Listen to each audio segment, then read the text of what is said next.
Film की शुरुआत 1945 से होती है, जहां एक प्लेन में कोई गड़बड़ी हो गई थी, जिस वजह से उसे जापान की एक आइलैंड पर उतारा जा रहा था। ये काम एक सीनियर पायलट कर रहा था, जिसका नाम शिकीशिमा होता है। वो इस वक्त अपनी पूरी टीम के साथ था। आइलैंड पर आने के बाद वो एक सीनियर मैकेनिक के पास आया और उसे प्लेन ठीक करने को कहता है। शिकीशिमा खुद इस आइलैंड पर घूमने के लिए आगे बढ़ा। वो समंदर में अजीब तरह की मछलियाँ देखता है जो मरी हुई थी। घूम फिर कर वो रात को वापस आया। टीम के पास वो जैसे ही पहुंचा, सबको इमरजेंसी अलार्म की आवाज सुनाई देती है, जिस वजह से पूरी टीम घबरा गई, क्योंकि तभी इनके सामने गॉडजिला आ जाता है। वो आगे बढ़ रहा था, उसे देखकर सारे लोग काफी डर जाते हैं। वो भागने लगे, किसी को भी कुछ समझ नहीं आती। मैकेनिक कहता है कि हम इसे अपनी मशीन गन से मार सकते हैं। शिकीशिमा जी, आपको ऐसा करना चाहिए। अब शिकीशिमा गन तो लेता है, पर गॉडजिला के पास आने पर न जाने उसे क्या हुआ। वो मशीन गन से गोलियां ही नहीं चला पाता, इसीलिए सभी सिपाहियों को अपनी छोटी मोटी गन से गोलियां चलानी पड़ती है। ये देख गॉडजिला गुस्से में आ गया, आगे बढ़ने लगा, सबको ही कुचलने लगता है। देखते ही देखते वो सबको चींटियों की तरह मसल कर मार देता है। ये देखकर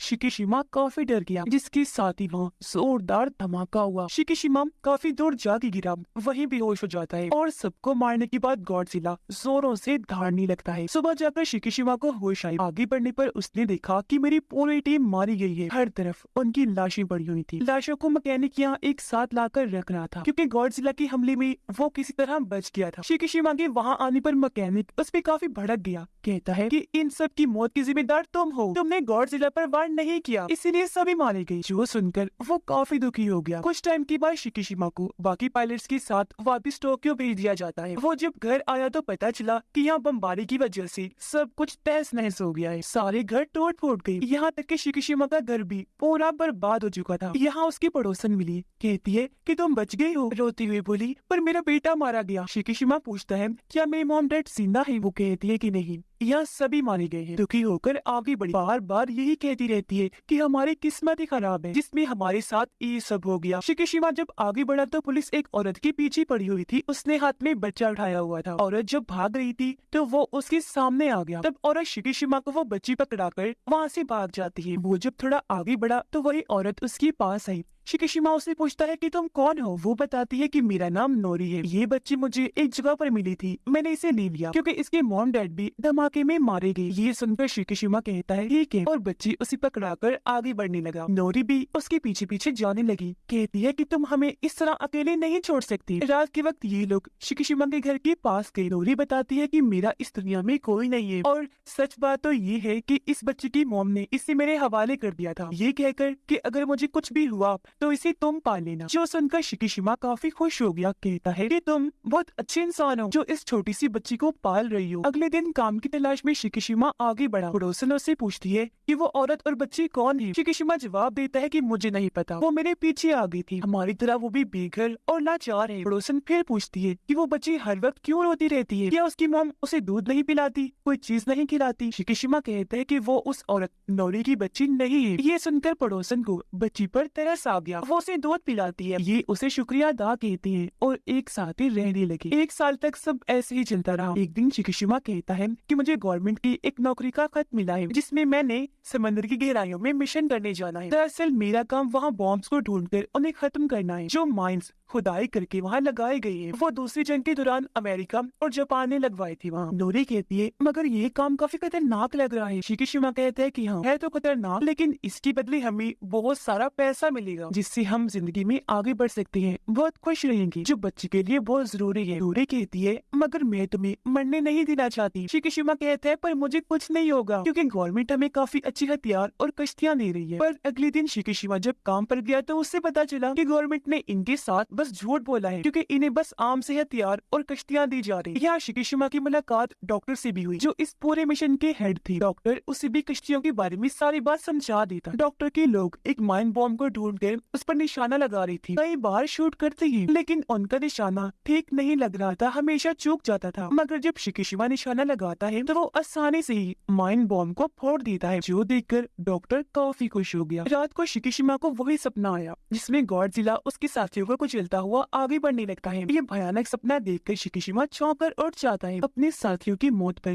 काफी दुखी होने लगा। नोरी उसे पानी पिलाती है। शिकिशिमा बताता है कि मुझे ऐसे भयानक सपने आते रहते हैं, उम्मीद करता हूँ कि जल्द मैं ये सब भूल जाऊँ। वो काफी दुखी होने लगा। तब नोरी उसे संभालती है। अब एक आइलैंड पर न्यूक्लियर धमाका हुआ जो अमेरिका ने करवाया होता है। फिर ऐसे वक्त गुजरता गया जहाँ शिकिशिमा अपनी टीम के साथ और भी कई सारे बॉम्ब्स को तबाह कर देता है और हंसी खुशी नोरी और बच्ची के साथ रहने लगता है। ये लोग अपना घर भी बना लेते हैं जहाँ शिकिशिमा अपनी पूरी टीम को लाया। नोरी सबके लिए खाना बनाती है। सब काफी खुश हुए। उन्होंने तारीफ की, कहती है भाभी खाना बहुत मजे का बना है। ये सुनकर नोरी कहती है मैं शिकिशिमा की वाइफ नहीं हूँ, जो सुनकर पूरी टीम काफी चौंक जाती है। तब शिकिशिमा उन्हें बताता है कि धमाके की बात से ही ये मेरे साथ रह रही है क्योंकि इसका मेरी तरह कोई भी नहीं है और ये बच्ची भी हम दोनों की नहीं है। जिस पर टीम कहती है कि आप दोनों को शादी कर लेनी चाहिए। एक दिन नोरी शिकिशिमा को कहती है कि मुझे एक जगह पर नौकरी मिली है, मैं जल्द ही अपने पैरों पर खड़ी हो जाऊंगी और बच्ची को पड़ोसन संभाल लेंगी, मेरी उनसे बात हो गई है। जिस पर शिकिशिमा भी मान जाता है। अब बताया गया कि अमेरिका जगह जगह न्यूक्लियर हमले करवा रहा है, जिसका उल्टा असर ये हुआ कि गॉडजिला और ज्यादा बड़ा, खतरनाक और ताकतवर बन गया है और अब वो जापान की तरफ बढ़ रहा था। अब ये टीम जब आगे बढ़ी तो इन्हें वो शिप बर्बाद हुई नजर आई जो 1945 में गॉडजिला के हमले से बर्बाद हुई थी। ये देखकर टीम काफी चौंक गई। वो सोचते हैं कि ये काम भला कौन सा जानवर कर सकता है जो इतना बड़ा था। तब शिकिशिमा बताता है कि ये गॉडजिला ने किया था क्योंकि वहाँ उसे मरी हुई मछलियाँ नजर आ जाती है। वो बताता है कि जब भी गॉडजिला ऊपर आने वाला होता है तब वो नीचे के जानवरों को मार कर ऊपर भेज देता है। ये चीज मैंने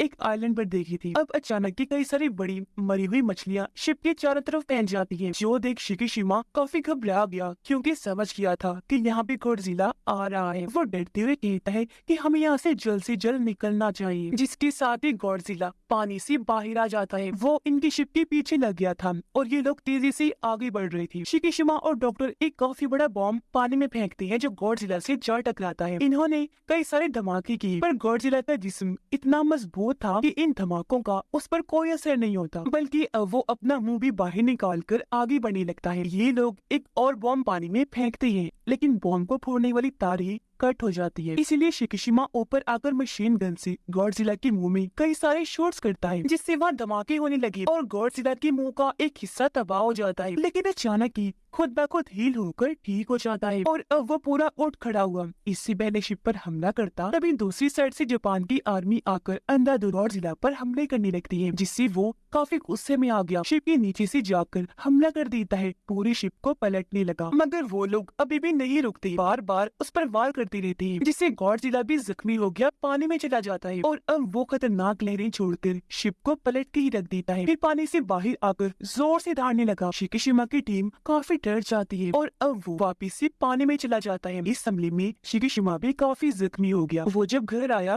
तो नोरी उसे देखकर काफी परेशान हो जाती है, कहने लगी कि तुमने इतने सालों से हमें संभाल रखा है पर आज तक नहीं बताया कि तुम इतने परेशान क्यों रहती हो। शायद तुम मुझे अपनी जिंदगी का हिस्सा नहीं समझती और अगर तुम अपने दुखों को सुनाकर बांट लोगे तो वो तुम्हें कम लगेंगी। तब शिकिशिमा बताता है कि 1945 की मेरी गलती की वजह से सारी टीम मारी गई। मुझे मशीन गन से गॉडजिला को मारना था लेकिन मैं काफी डर गया, हमला मुझसे हुआ ही नहीं, जिस वजह से गॉडजिला ने मेरी पूरी टीम को मार दिया। ये सुनकर नोरी उसे संभालती है कि देखो जो किस्मत में लिखा है वो होकर ही रहता है और जिसे जिंदा रहना है वो किसी भी हालत में नहीं मरेगा। शिकिशिमा कहता है मैं हर रोज ये चीजें याद करके मरता हूँ, काश मैं भी उनके साथ उसी आइलैंड पर ही मर जाता। नोरी फिर उसे समझाती है कि देखो अगर आज तुम जिंदा हो तो जरूर तुम्हारी जिंदगी का कोई बड़ा मकसद बाकी। उधर समंदर में गॉडजिला फिर से आ गया जो अब एक शिप की तरफ बढ़ने लगता है। वो टीम भी गॉडजिला पर अंधाधुंध हमले करने लगती है। घर में शिकिशिमा बच्चे के साथ था जहाँ अचानक इमरजेंसी अलार्म बजने लगता है। रेडियो में बताया जा रहा था कि गॉडजिला ने एक शहर पर हमला कर दिया है, जो सुनकर शिकिशिमा को नोरी के लिए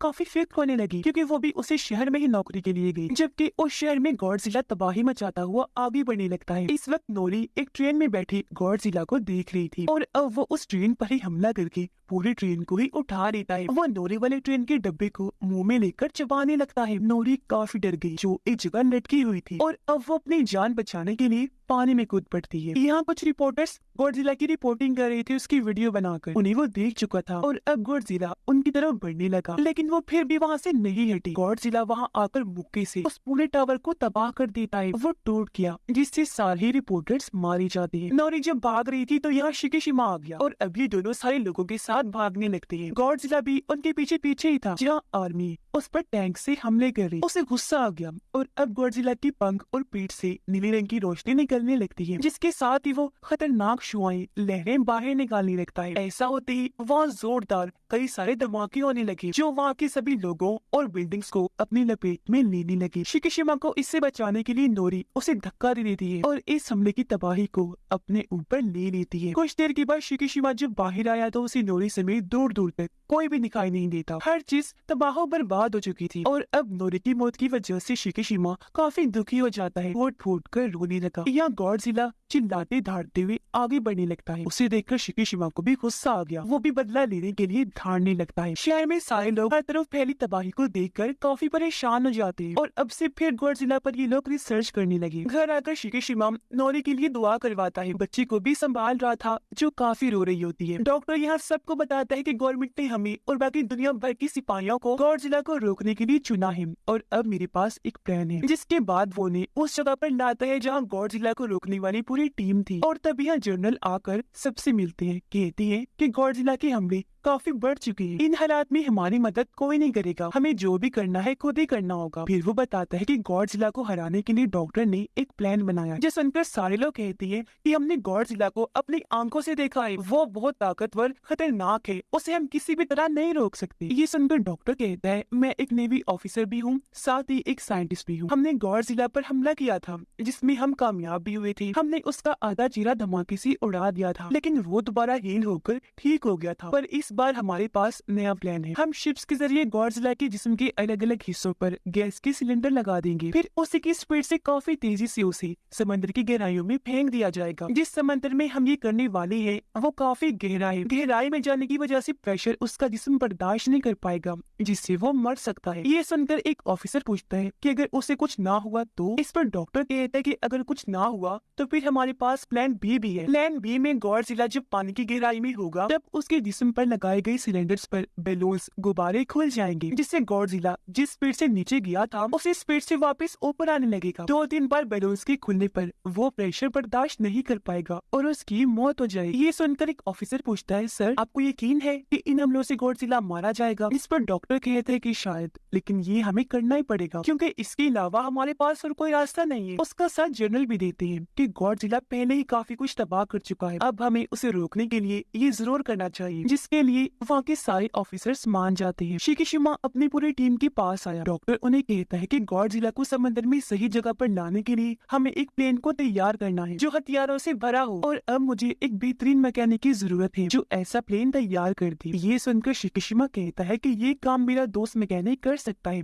मैं उसे ढूंढ कर लाऊंगा। और अब शिकीशिमा उसे काफी ढूंढ कर आखिर उसके घर गया जहाँ मैकेनिक उसे मिल भी जाता है, लेकिन वो आज भी उसे काफी बातें सुनाता है कि तुम्हारी वजह से 1945 में हमारी पूरी टीम मारी गई थी। शिकीशिमा कहता है हाँ मैं जानता हूँ, लेकिन अब मुझे अपनी गलती सुधारने का एक मौका मिला है जिसमें मुझे तुम्हारी मदद चाहिए। गॉडजिला को मारने के लिए हमें एक प्लेन चाहिए जिसे तुम्हें तैयार करना होगा। इससे हमारे गवर्नमेंट और आर्मी की भी हम मदद कर सकते हैं, साथ ही करोड़ों लोगों की भी जानें बचा सकते हैं। जिसके लिए वो मैकेनिक मान गया। वो शिकीशिमा के साथ उस जगह पर आया जहाँ उसने प्लेन तैयार करनी थी। वो आगे बढ़ा, अपने काम पर लग जाता है प्लेन को तैयार करने में। और जो डॉक्टर ने भी कई सारी हथियार और गैस सिलेंडर तैयार करवा लिए थी। कुछ ही दिनों में प्लेन भी तैयार हो जाती है। कुछ दिन के बाद शिकीशिमा बच्चे से आकर मिला जहाँ उसने एक पेंटिंग बनाई हुई थी जो कागज वो शिकीशिमा को देती है। जो देख वो कहता है कि बेटा इस पेंटिंग में तुम काफी दुखी लग रही हो, क्या बात है? इस पर वो कहती है कि जी क्योंकि मुझे मॉम बहुत याद आ रही है। जो बताकर वो रोने लगी। उसे देखकर शिकीशिमा को भी काफी दुख हुआ। वो बच्ची को संभालता है। फिर जैसे ही रात हुई वो एक खत लिखकर बच्ची के पास रखता है और उसे सुलाकर वहाँ से चला जाता है। वो आकर मैकेनिक से मिला जिसने और भी कई सारे प्लेन तैयार कर लिए थे। एक प्लेन में शिकीशिमा बैठ गया। तब मैकेनिक उसे बताता है कि मैंने इसमें भी बॉम्ब, हथियार और गैस सिलेंडर लगा दिया है, तुम्हें बस इस प्लेन को और इसके बटन्स को अच्छे से इस्तेमाल करना होगा। 1945 में गॉडजिला ने कुचलकर तुम्हारे सभी साथियों को मार दिया था, पर आज तुम उसे मारकर अपना बदला जरूर लेना। जिस पर शिकीशिमा कहता है कि हाँ मैं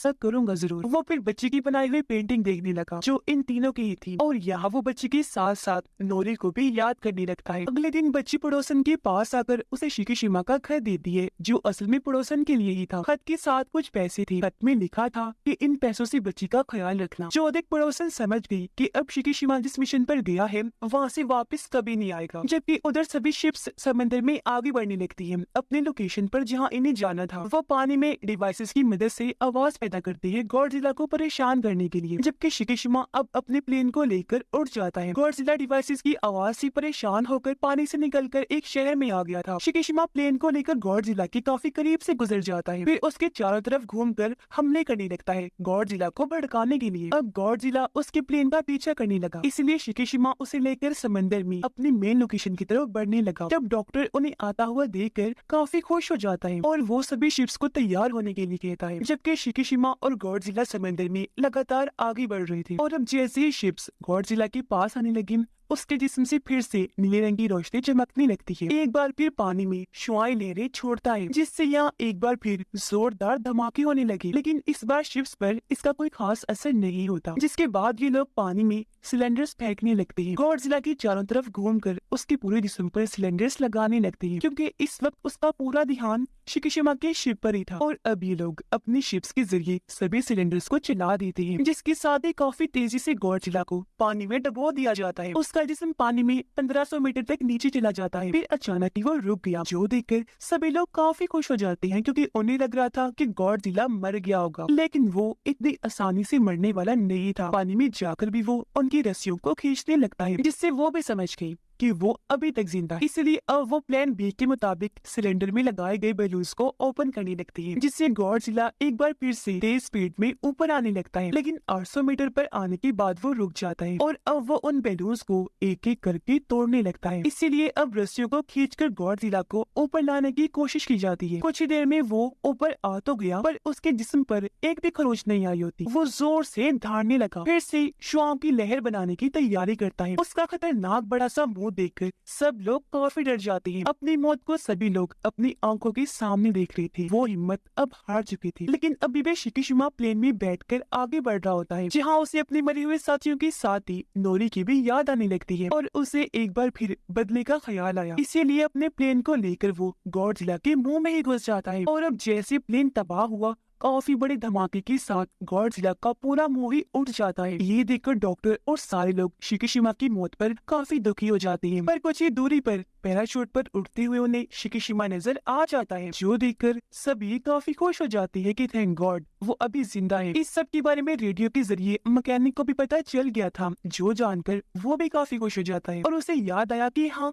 मैंने शिकीशिमा को बताया था कि इस प्लेन में पैराशूट भी है। उसे इस बात से काफी खुशी हुई कि उसने अपनी जहानत से इस मिशन को कामयाब बना लिया, क्योंकि पैराशूट से उड़ते हुए शिकीशिमा देखता है कि गॉडजिला का बिना मौका जिस्म नीली रोशनी छोड़ते हुए कई सारे टुकड़ों में बढ़ जाता है और वो सारे टुकड़े पानी में जा गिरते हैं और इस तरह गॉडजिला का खात्मा हो जाता है। सभी लोग शिकीशिमा की बहादुरी पर काफी खुश हुए, उसे इज्जत के तौर पर सल्यूट करते हैं। और अब यह मिशन के पूरा होते ही ये लोग वापस बेस पर आए, जहाँ भी सारे लोग काफी खुश थे। यहाँ मैकेनिक शिकीशिमा से मिलकर उसे गले से लगा लेता है, कहने लगा कि शुक्र है आखिरकार अपनी बहादुरी से तुमने ये कर ही लिया। यहाँ उसे मिलने पड़ोसन और बच्ची भी आई। पड़ोसन उसे एक खत देती है, जो पढ़कर शिकीशिमा काफी हैरान भी हुआ, साथ ही काफी खुश भी हो जाता है, क्योंकि ये खत नोरी का था, जो भी जिंदा थी और घर में इनका इंतजार कर रही थी। ये लोग घर आकर नोरी से मिलते हैं, जो हमले में किसी तरह बच गई थी पर काफी जख्मी थी। ये तीनों एक दूसरे से मिलकर बहुत खुश हो जाती है। नोरी उससे पूछती है, क्या तुम्हारी जंग खत्म हो गई? जिस पर वो मुस्कुरा कर कहता है कि हाँ, और मैं कामयाब रहा। इस पर तीनों मिलकर काफी खुश हो जाती हैं और अब एक फैमिली की तरह रहने का फैसला करते हैं। लेकिन एक बुरी खबर, समंदर की गहराई में दिखाया गया कि गॉडजिला के जिस्म के टुकड़े फिर से रिजनरेट हो रहे हैं, यानी फिर से ठीक होकर आपस में मिल रही थी, जो हो सकता है कि पूरा गॉडजिला फिर से बना ले, जो बात बहुत खतरे वाली थी। और इसी के साथ ही इस फिल्म की कहानी यहीं पर खत्म हो जाती।